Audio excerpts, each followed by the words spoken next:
Saudações, vigia das pessoas. Tá vendo esse pontinho aqui, ó? Em cima do prédio aqui, isso, na ponta do meu dedo. Que lâmpada maravilhosa, né? Não é uma lâmpada,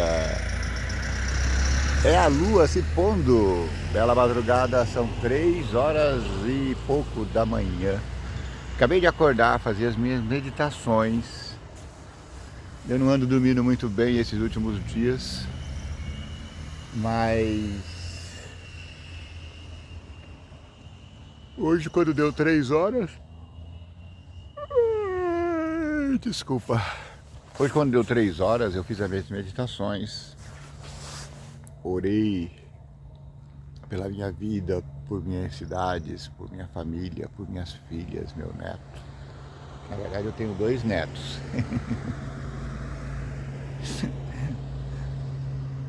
Um é o meu netinho Joãozinho. Oi, João. O outro é um amiguinho dele que morava aqui perto, Miguel. Bom dia. Eles eram tão amigos, iam para a escola junto, iam para o futebol junto.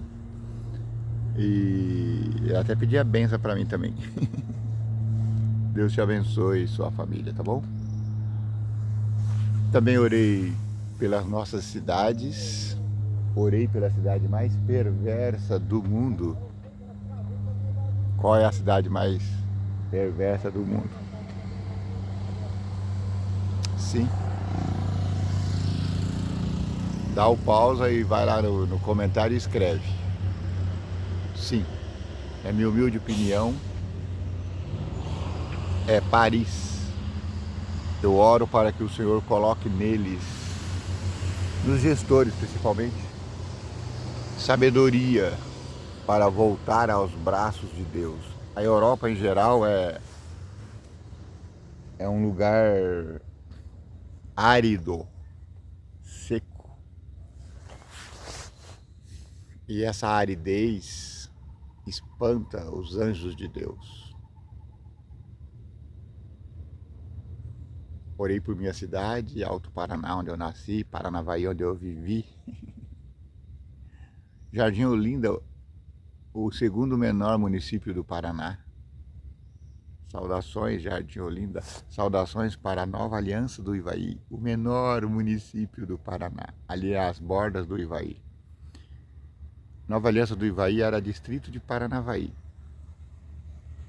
Se eu fosse vocês, eu fazia as pazes com a cidade de Paranavaí e voltava para a cidade. Ia ser muito chique um distrito da Nova Aliança, distrito da borda do Ivaí. Aí eu ia construir um resort ali nas bordas do Ivaí, de férias, né? Uma pousada. Deus abençoe a todos vocês. Nós estamos nessa série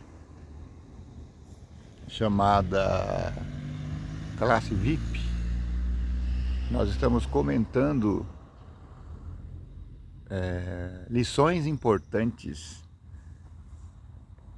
da Bíblia estudadas na nossa igreja, a Igreja Adventista do Sétimo Dia. As lições são tiradas direto da Bíblia e elas são feitas por pessoas muito sabidinhas. Ó, 3 da manhã e os pássaros já estão se manifestando, você viu? Já foi 2 ou 3. Não sei se foi uma coruja que falou oi ali. Agora tem um aqui, ó. Lembra o tizil, mas não é diferente, não sei. Esse livro chamado Lição da Escola Sabatina é feito na igreja, tem um departamento especial chamado Departamento da Lição da Escola Sabatina e geralmente eles convidam pessoas eruditas, doutores, não é? Para escrever sobre temas específicos.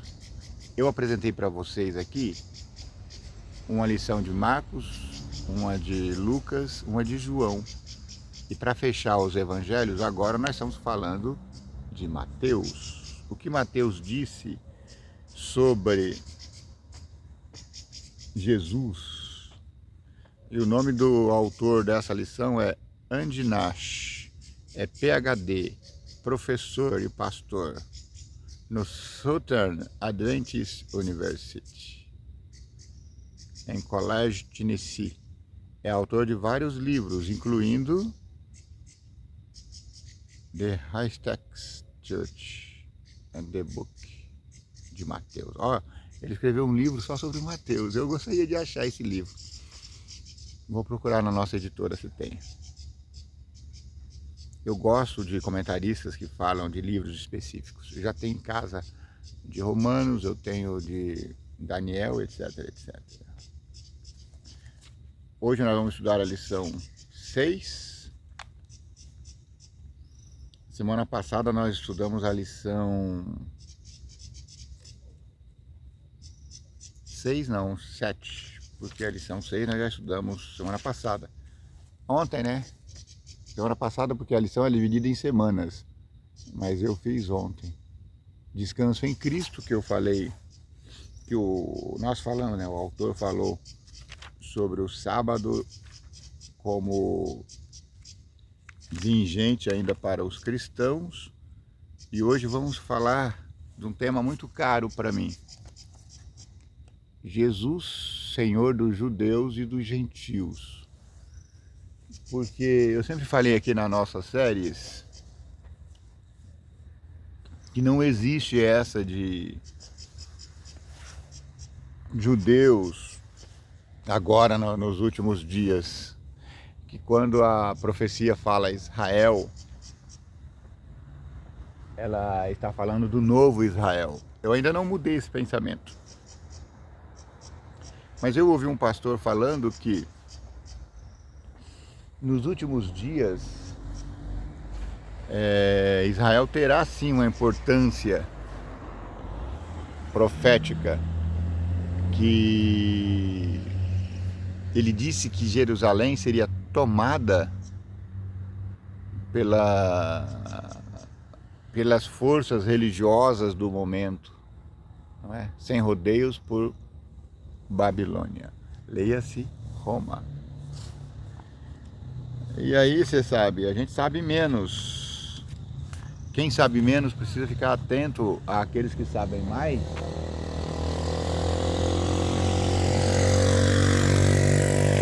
Ou que pelo menos tenha estudado mais. Porque quanto mais você estuda a palavra de Deus, mais luz vem sobre você.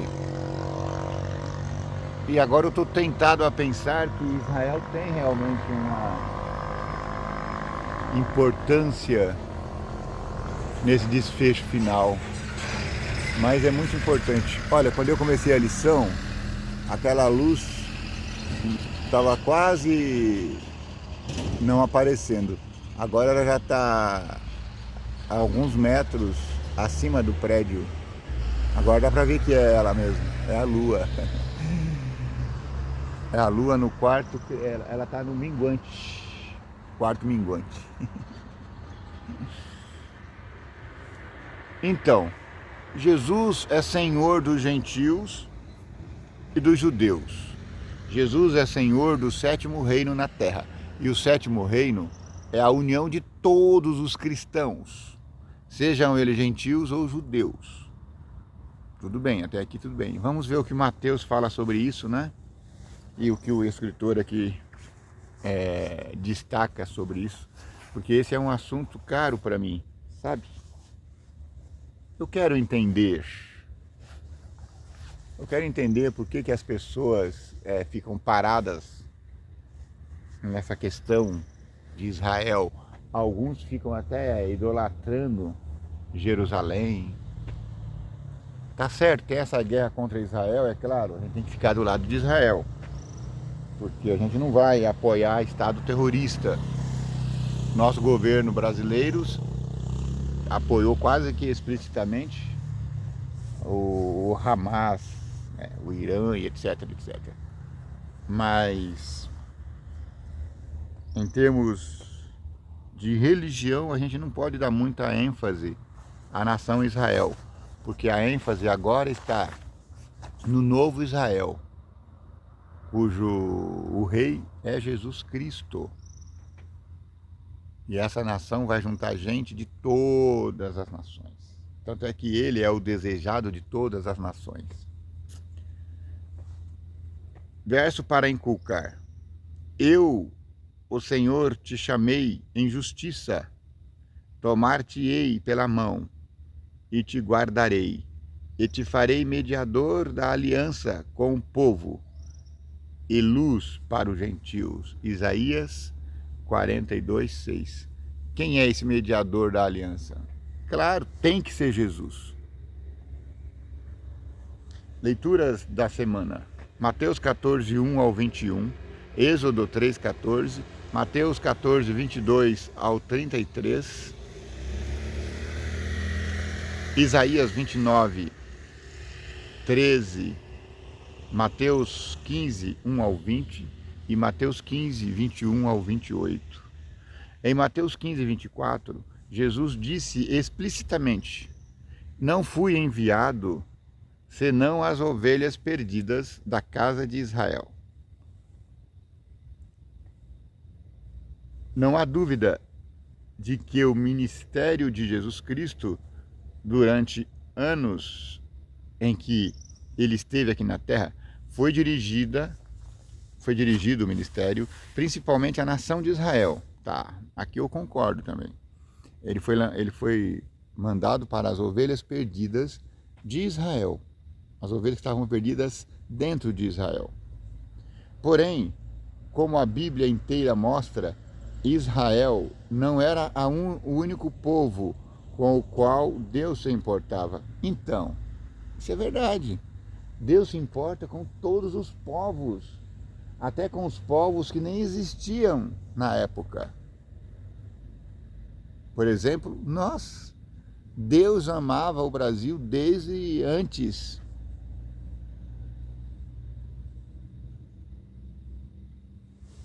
A razão pela qual Deus escolheu Israel era que ele pudesse abençoar todos os povos da terra. Assim diz Deus, o Senhor, que criou os céus e a terra, os estendeu, formou a terra e tudo quanto produz, que dá fôlego de vida ao povo que nela está, e o espírito aos que andam nela. Eu, o Senhor, te chamei em justiça, tomar-te-ei pela mão, e te guardarei, e te farei mediador da aliança com o povo, e luz para os gentios, para abrires os olhos aos cegos, para tirares da prisão o cativo, e do cárcere os que jazem em trevas. Isaías 42:5-7. Tá vendo? Deus ama Israel, mas também ama todas as nações. E ele mandou Jesus para Israel, para salvar a todos, judeus e gentios. Seria por meio de Israel, ou mais especificamente a partir do Messias Jesus Cristo, que surgiria de Israel, que Deus alcançaria o mundo todo. Nessa semana estudaremos um pouco mais o esforço de Deus para alcançar todos os que precisam de salvação. Deus trabalha com o mundo todo. Lembra quando ele disse para a mulher lá no poço? Ela estava na dúvida se devia adorar em Gerizim ou se devia adorar em Jerusalém. Jesus disse: calma, minha senhora, a salvação vem dos judeus. Então isso não tem dúvida. A salvação é Jesus e Jesus vem dos judeus. Mas ele fala, mas está chegando um tempo, e já chegou esse tempo,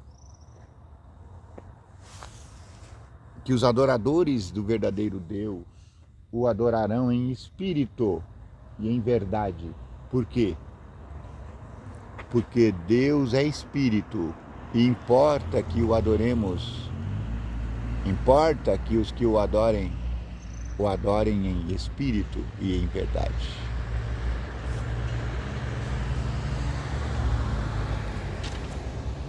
Alimentar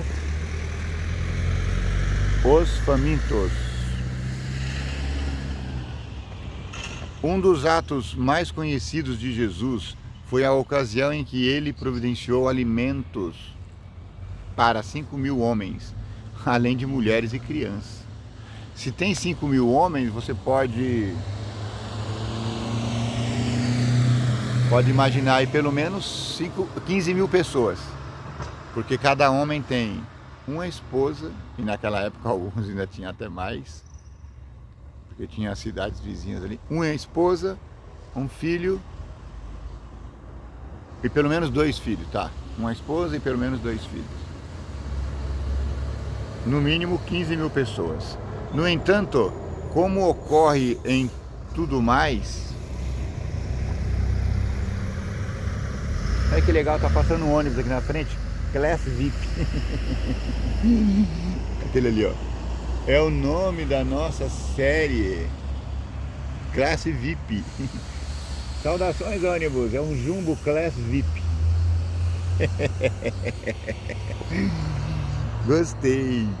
Eu que imitei eles ou foram eles que imitaram a mim? É que ele tá em inglês, Class VIP. O meu é Classe VIP.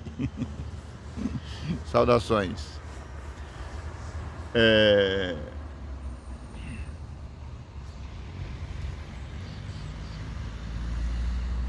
No entanto, como ocorre com todo o mais no Novo Testamento, essa história não aconteceu sem um contexto que nos ajuda a entender ainda mais profundamente o significado do que Jesus fez. Leia Mateus 14, 1 a 21.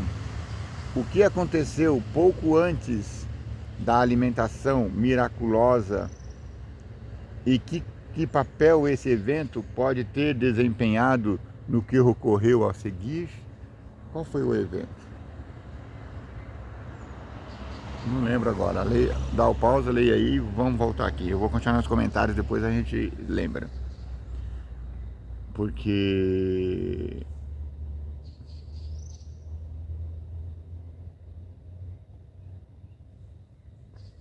será que foi a morte de João Batista?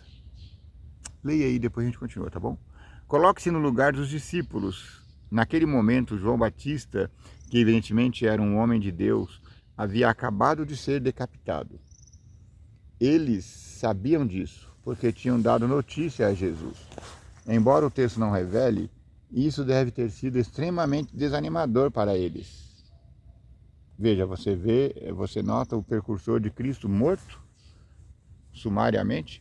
Sua fé foi provada, contudo, depois do que Jesus fez a seguir, até a fé dos discípulos deve ter recebido um novo impulso, especialmente após aquele desapontamento. Há, porém, um significado muito mais profundo nessa história. Independentemente de quanto ele tinha aumentado a fé dos discípulos, o ato de Jesus, ao alimentar o povo, fez com que todos se lembrassem do maná que Deus tinha providenciado para os israelitas no deserto. Surgiu dentro do judaísmo a tradição de que o Messias viria numa Páscoa e que com sua vinda o maná começaria a cair novamente. Portanto, quando Jesus alimentou os 5.000 homens, que pode chegar a 15, precisamente antes da Páscoa, ninguém devia ter ficado surpreso se a multidão começasse a especular se ele era o Messias. Vai com Deus! Se ele era o Messias. E se ele estava para fazer um milagre ainda maior, alimentar todas as pessoas durante todo o tempo, restaurando o maná. Olha que legal. Esse é um livro, John Pauling,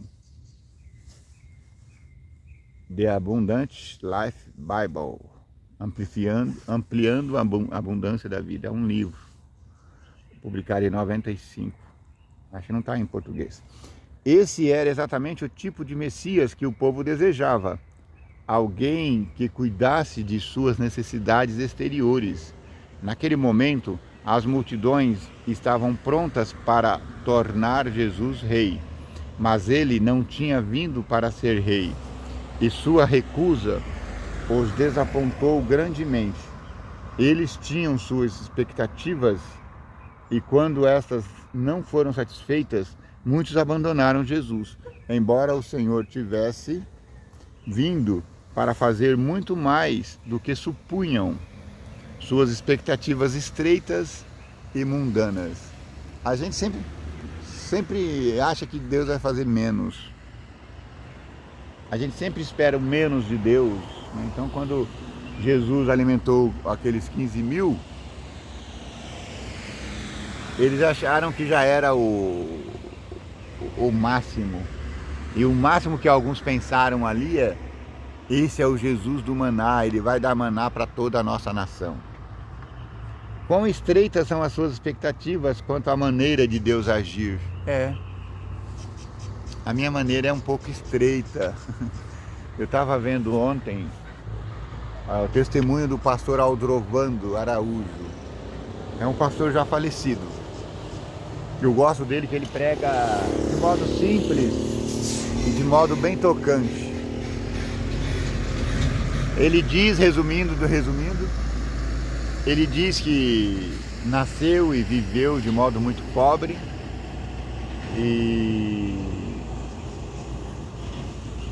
foi fazer teologia. Tinha um modo de estudar que chamava industriário. A pessoa trabalhava no colégio adventista, enquanto isso eles arrancavam o couro dele. E ele trabalhava feito um cachorrinho. Só que ele não pagava, não é? Pagava com trabalho, pagava com couro. E aí ele diz, eu estava no último ano de teologia e ele estava solteiro e ele falou: meu Deus, como é que eu vou viver agora? Aí ele estava começando a orar e ele falava: meu Deus, me abençoa, meu Deus, isso, aquilo. Aí disse que ele ouviu uma voz, o Espírito Santo falando, né? Homem, o que você quer? Eu quero me dar bem na vida, eu quero blá blá blá blá blá blá. Fala o que você quer, menino. E aí disse que ele falou: eu quero uma casa, eu quero... Primeiro ele pediu uma esposa. Eu quero uma esposa sábia, eu quero uma casa, eu quero um carro para ir fazer o trabalho missionário, eu quero uma poupança. E aí com a cara mais de pau do mundo ele fala: e Deus me deu imediatamente. Arrumou a minha esposa, que hoje já faz 40 anos que está comigo. Ela é sábia, é tudo isso, e ela tinha tudo que eu pedi: casa, poupança e... Parece engraçada essa história, mas ela é importante. Porque Deus, Ele nos dá abundantemente. Às vezes a gente não pede. Às vezes eu fico aqui no Monte da Internet, eu estou aqui no pé do Monte da Internet, aqui no Parque Viana, Barueri, em São Paulo. E a gente às vezes é meio tacanha assim, sabe? Tímido, e precisamos pedir a Deus, porque Deus, Ele responde até a oração que a gente não faz, porque Ele trabalha em cima das nossas necessidades, sabia? Deus ama todos aqueles que o amam, e aqueles que não amam também. E Deus cumula de bênçãos todos, homens bons, homens maus. Como? Ora, o sol nasce para todos, e quando o sol nasce para todos, todos são felizes para sempre. O Senhor é Deus de toda a criação. Depois da alimentação miraculosa, Jesus ordenou que seus discípulos entrassem no barco, Mateus 14, 22. Ele desejava tirá-los da confusão e da pressão. Um bom mestre protege seus discípulos daquilo que eles ainda não estão prontos para enfrentar, chamando-os discípulos. Jesus ordenou-lhes que tomassem o barco e voltassem imediatamente para Cafarnaum, deixando-o a despedir a multidão. Eles, os discípulos, protestaram contra essa medida, mas Jesus falou com autoridade que não havia assumido antes para com eles. Sabiam que seria inútil qualquer oposição de sua parte, e silenciosos dirigiram-se para o mar. Leia Mateus 14, 23 ao 33. O que esses versos revelam sobre quem era Jesus e acerca da natureza da salvação? Veja, eu acho que está falando do mar aqui, vamos ver. O momento revelador ocorreu quando os aterrorizados discípulos ficaram imaginando quem estaria andando na água em sua direção. Jesus disse: "Tende bom ânimo, sou eu, não temais." Verso 27 do capítulo 14 de Mateus. A expressão "sou eu" é outra maneira de traduzir a expressão grega ego eimi, que significa eu sou. Ao Jesus dizer "sou eu", ele estava dizendo "eu sou Deus." Uau! Esse é o nome do próprio Deus. Veja Êxodo 3,14. As Escrituras, vez após vez, mostram que o Senhor tem o controle de toda a natureza. O Salmo 104, por exemplo, mostra claramente que Deus não é somente criador, mas também mantenedor, e que é por meio do seu poder que o mundo continua existindo e que as leis da natureza operam. Está vendo? Deus opera tudo em todos. Sejam seus filhos, sejam suas criaturas. Seus filhos são aqueles que o aceitaram como Senhor. Suas criaturas são todos os animais e os humanos que não o aceitam como Senhor. Mesmo assim, ele continua operando. Não há nada ali que sugira o Deus do deísmo que criou o mundo e depois o abandonou. Isso não tem nada a ver com isso. Sejamos judeus ou sejamos gentios, todos devemos nossa contínua existência ao poder sustentador do mesmo Senhor que acalmou o mar. Veja também Hebreus 1:3. O grito de Pedro, "Salva-me, Senhor", em Mateus 14:30, deve ser também o nosso, porque se o Senhor não nos salvar, quem o fará? Salva-nos, Senhor. Salva-me, Senhor.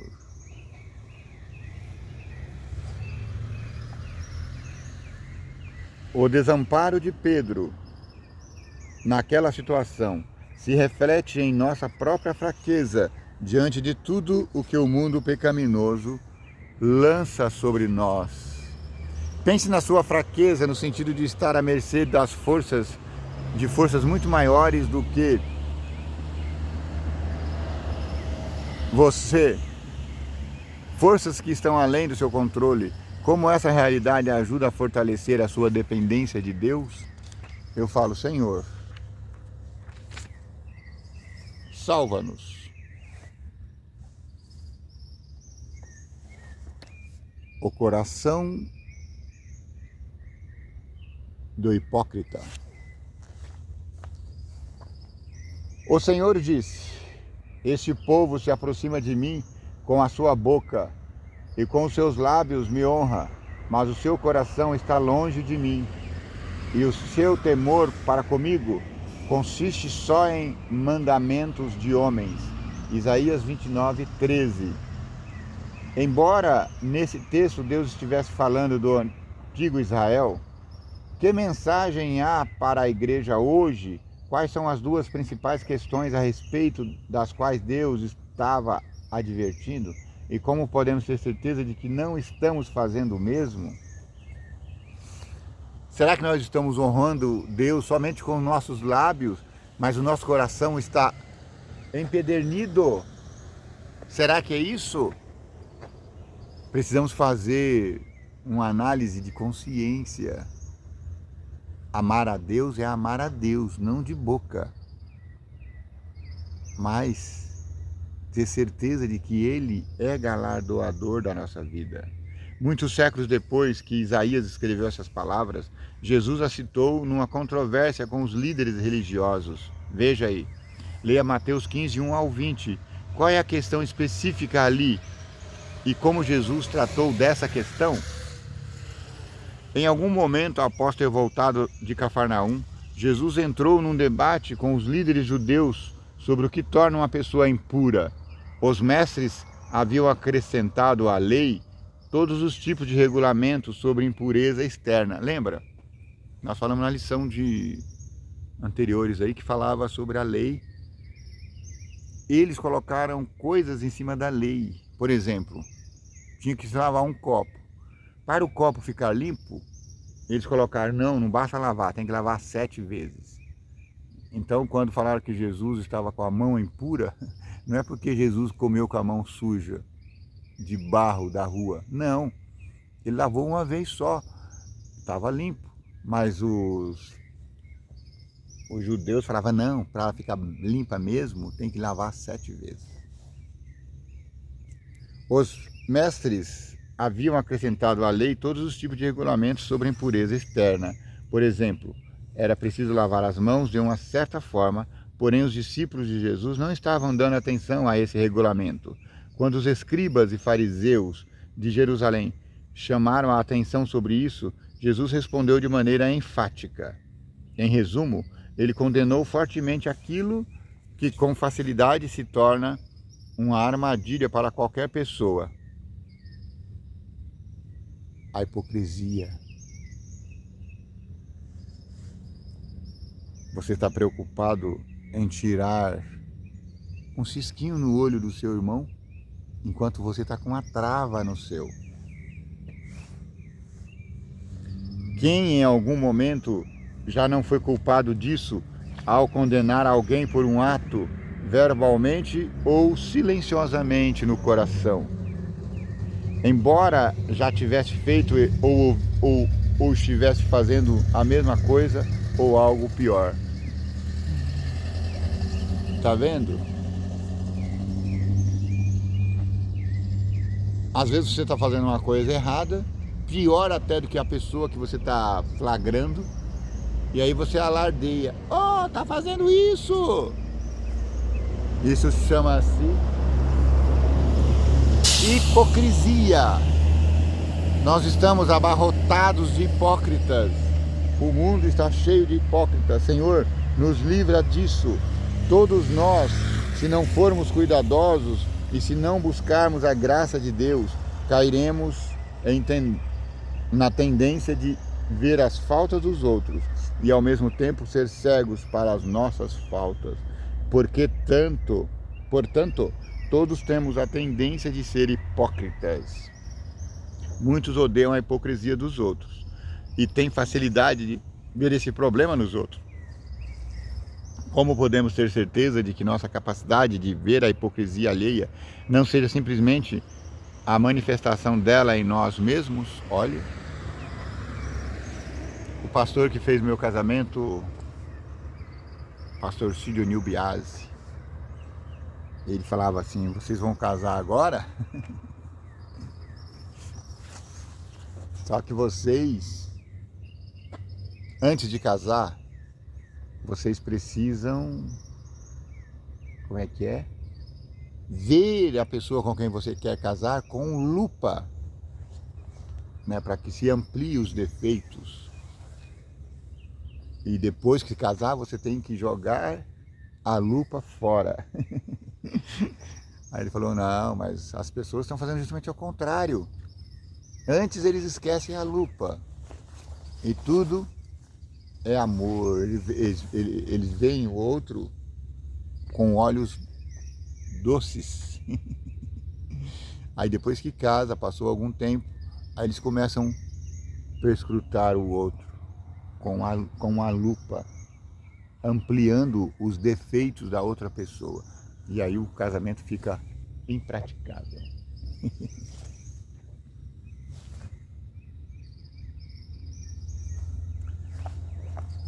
Ai, essa história é linda demais, gente. Migalhas à mesa. Depois de alimentar e curar seu próprio povo e de pregar para ele, Jesus tomou uma decisão dramática. Ele saiu da área dos judeus e entrou na região dos excluídos, os gentios. Leia Mateus 15, 21 a 28. Como devemos entender essa história? Essa é a história da... esqueci aqui o nome da mulher. Bom, vou ler os comentários aqui, depois eu comento os comentários dos comentários, tá bom? Em muitos aspectos, essa não é uma história fácil de se ler, porque não temos a vantagem de ouvir o tom da voz, e ver as expressões faciais das pessoas envolvidas. A princípio, parece que Jesus ignorou essa mulher. Depois, quando falou com ela, suas palavras pareceram muito rudes. Não é bom tomar o pão dos filhos e lançá-los aos cachorrinhos. Eu não lembro como é que a mulher era. Ela não era cananeia. Ela era fenícia, isso. A mulher fenícia, Ciro-fenícia, acho que vai estar aqui no texto em algum momento. Ela chegou para Jesus pedindo um milagre para a sua filha. Como Jesus a reconheceu como estrangeira e os judeus achavam que os estrangeiros eram proscritos, chamavam de cachorro mesmo. E aí Jesus falou para ela assim: mulher, eu tenho que servir a mesa aqui. Eu não tenho que ficar dando atenção aos cachorrinhos. Aí, quando a mulher viu a possibilidade de ganhar uma migalha de Jesus, ela falou: eu sei, eu sou cachorrinho aqui. Mas lembre-se, os vossos cachorrinhos comem sobre a mesa as migalhas que caem dos teus filhos. Gente, essa história é empolgante, magnífica. Eu não preciso ver o tom, saber o tom que a mulher disse, que Jesus disse. Pela fé, é só nos colocarmos no lugar da mulher e no lugar de Jesus, sabendo que Jesus é Salvador, é Deus, o grande eu sou, e sabendo que aquela mulher era alguém que precisava de uma bênção. Então vamos considerar algumas coisas. Primeiro, é verdade que naquela época os judeus se referiam aos gentios como cachorros, o que sugeria a imagem de muitos cachorros correndo pelas ruas. Cachorro sem dono. Mas Jesus usou ali o termo grego mais carinhoso. Jesus não chamou ela de cachorra, chamou ela de cachorrinha. Talvez isso tenha consternado o coração dela, não sei. O que traria à mente a imagem de cães de estimação, alimentados com as coisas que são servidas à mesa. São cãezinhos estimados. Eu sou gentil, tá bom, mas eu quero ser estimado.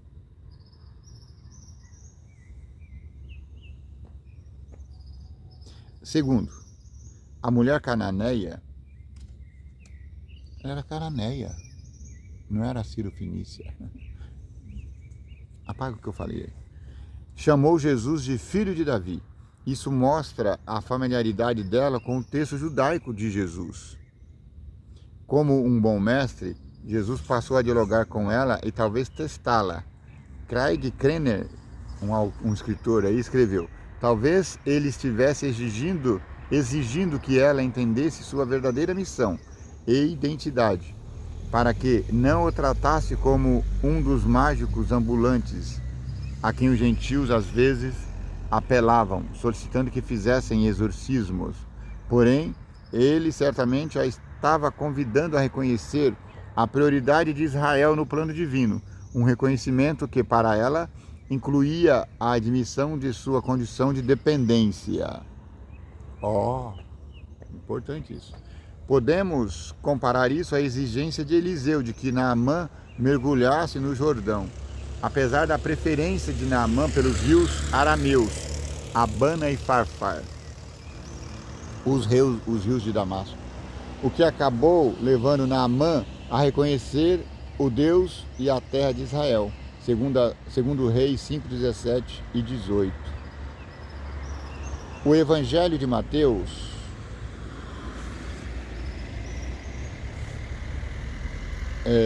é um livro, ele escreveu isso num livro que comentava o Evangelho de Mateus. Finalmente é provável que essa mulher fosse da classe alta, integrante de um grupo de pessoas que tinham rotineiramente tomado o pão dos judeus pobres que residiam nas imediações de Tiro. Então Jesus inverteu as relações de poder, pois o pão que Jesus oferecia pertencia primeiramente a Israel. Essa grega devia suplicar a ajuda de um judeu itinerante. Esta não é uma passagem fácil, mas devemos confiar em Jesus. Ao dialogar com aquela mulher, Jesus a dignificou assim como fez com a mulher junto ao poço. No momento em que ela foi embora, Jesus já havia curado sua filha, e sua fé no filho de Davi havia sido despertada. Que quando ela fala, Senhor, eu sei, mas os cachorrinhos comem das migalhas que caem da mesa dos filhos. Eu estou aqui, sou estrangeira. Os judeus têm a proeminência, mas eu também quero. E Jesus deu, e Jesus curou.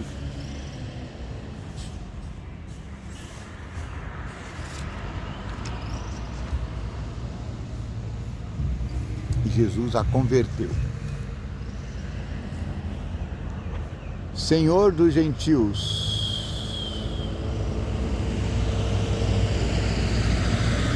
com Deus. Leia Mateus 15, 29 a 39 e compare com Mateus 14, 13 a 21. Quais são as semelhanças e as diferenças entre as duas histórias? Vamos ler aqui. Dá o pausa, leia e vamos comentar. Muitas pessoas não percebem que há duas ocasiões nos evangelhos em que as multidões foram alimentadas. A primeira multidão era de judeus, a segunda multidão era de gentios. Em ambos os casos, Jesus teve compaixão das pessoas. É surpreendente essa cena de milhares de gentios vindo para serem ensinados, amados e alimentados pelo jovem mestre Jesus. Hoje, olhando para trás, compreendendo a universalidade do Evangelho, podemos facilmente deixar de perceber que algo desse tipo deve ter parecido incrível e inesperado, tanto para os judeus quanto os gentios. Sem dúvida, Jesus estava tirando todos da sua zona de conforto. Contudo, este foi sempre o plano de Deus, atrair a Ele todas as pessoas do mundo. Todas as pessoas, eu e você, somos atraídos a Jesus. Um verso surpreendente nas escrituras hebraicas testifica dessa verdade. Povo de Israel, eu amo o povo da Etiópia, tanto quanto amo vocês. Assim como eu trouxe vocês do Egito, eu também trouxe os filisteus da ilha de Creta e os arameus da terra de Kir. Uau! Amós 9:7. O que Deus estava dizendo ali? Que estava interessado não só na vida de Israel, mas de todos os povos da terra, inclusive aqui, a República das Bananas.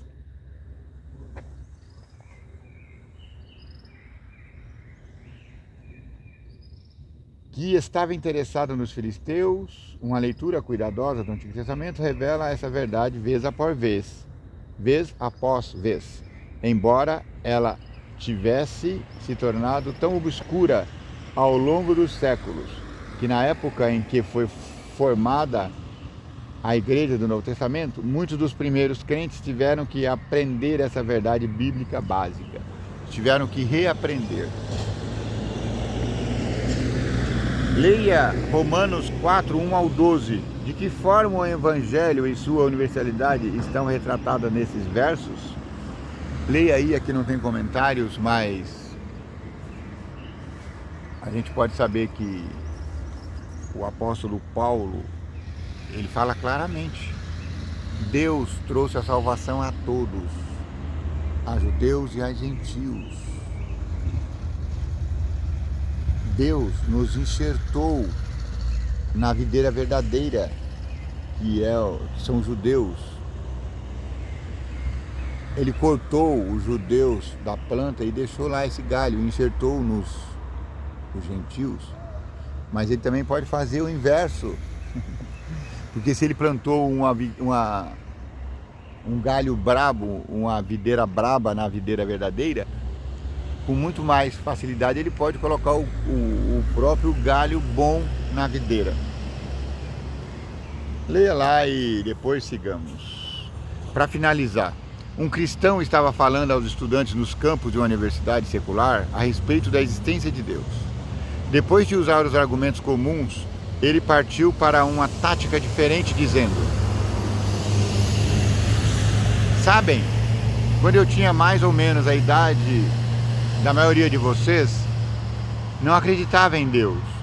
Ocasionalmente, quando algo me convencia de que talvez Deus existisse, eu sempre procurava tirar aquela ideia da minha mente. Por quê? Porque algo me dizia que se de fato Deus existisse, então, considerando minha maneira de viver, eu estaria em grandes apuros, estaria perdido. A atmosfera mudou instantaneamente. Dezenas de consciências, ao mesmo tempo, começaram a ser despertadas e a entrar em conflito consigo mesmas. No entanto, os cristãos não se sentem incomodados com a existência de Deus, porque eles têm as promessas do Evangelho. Não importa se somos judeus ou gentios, quando confrontados com nossa pecaminosidade, podemos achar refúgio na justiça de Cristo oferecida pela fé, independentemente das obras da lei. Romanos 3:28. Podemos reclamar a promessa de que agora nenhuma condenação há para os que estão em Cristo Jesus, que não anda segundo a carne, mas segundo o Espírito. Romanos 8, verso 1. Sem distinção de idade ou categoria de nacionalidade ou de privilégio religioso, todos são convidados a ir a Ele e viver plenamente. Amém, né, gente? Não importa se somos mais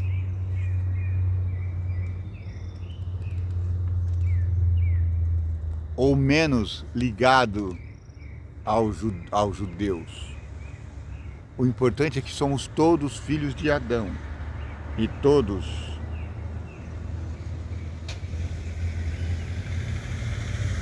somos carentes da salvação em Jesus Cristo.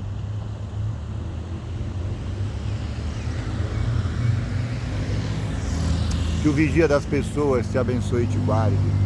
Que o vigia das pessoas tenha misericórdia de ti. Que o vigia das pessoas faça resplandecer o teu rosto sobre ti. Que o vigia das pessoas te dê paz.